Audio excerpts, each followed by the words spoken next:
గుంటూరులో టిడ్కో ఇళ్ల గృహ ప్రవేశాల సందర్భంగా అధికారులు ప్రవర్తించిన తీరు విమర్శలకు తావిచ్చింది. లబ్ధిదారులంతా జగన్ ఫోటో, నవరత్నాల లోగోతో ఉన్న ధ్రువపత్రాలతోనే కార్యక్రమానికి తరలివచ్చారు. అధికారులు ఆ డాక్యుమెంట్స్ మార్చకుండా ఇళ్ల పంపిణీ కార్యక్రమం చేపట్టారు. గుంటూరు శివారు వెంగళాయపాలెంలో కూడా లబ్ధిదారులంతా జగన్ ప్రభుత్వంలో ఇచ్చిన డాక్యుమెంట్లను తీసుకొచ్చారు. ఉగాదికి గృహ ప్రవేశాలు చేయిస్తామని ప్రభుత్వం నెల రోజుల నుంచి చెబుతున్న టిడ్కో అధికారులు గాని, కార్పొరేషన్ అధికారులు గాని డాక్యుమెంట్ల విషయాన్ని పట్టించుకోలేదు. ఇప్పుడు ఇదే విమర్శలకు తావిచ్చింది. దీనిపై ఎమ్మెల్యే రామాంజనేయులు స్పందించారు. జగన్ కేవలం ఫోటోల కోసం లబ్ధిదారుల్ని మభ్యపెట్టారని ఆరోపించారు. ఇంటి తాళాలు ఇవ్వకుండా ఆయన ఫోటోలు ఇస్తే ఉపయోగం ఏమిటన్నారు. త్వరలోనే లబ్ధిదారులకు రిజిస్ట్రేషన్ పత్రాలు అందిస్తామన్నారు.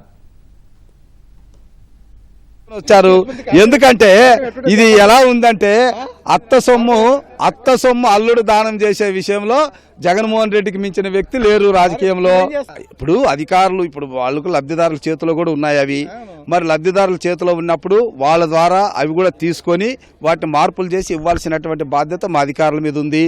సో మేము చెప్పాం క్లియర్గా దాన్ని మార్చాలంటే సార్ లబ్ధిదారులకు ఆల్రెడీ వాళ్ళు ఇల్లు ఇవ్వకపోయినా వాళ్ళ ఫోటోలతో సహా ఇచ్చేశారు. అంటే వాళ్ళకి ఫోటోలు ముఖ్యం, వాళ్ళ పేర్ల మీద వాళ్ళకి ఇవ్వడం అనేటువంటిది ముఖ్యం. సో వాటిలన్నింటినీ వెనక్కి తీసుకొని ఈరోజు లబ్ధిదారులు అంటున్నారు ఈ రంగులు మేమే తీసేసుకుంటాం.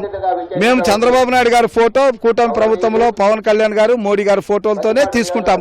ఈరోజు మీరు చూశారు PMY ప్రధానమంత్రి ఆవాస్ యోజన అనేటువంటి పేరు మీదనే ఉంది, కానీ జగనన్న టిడ్కో, ఆయన్న టిడ్కో లాంటివి ఏమీ లేవు.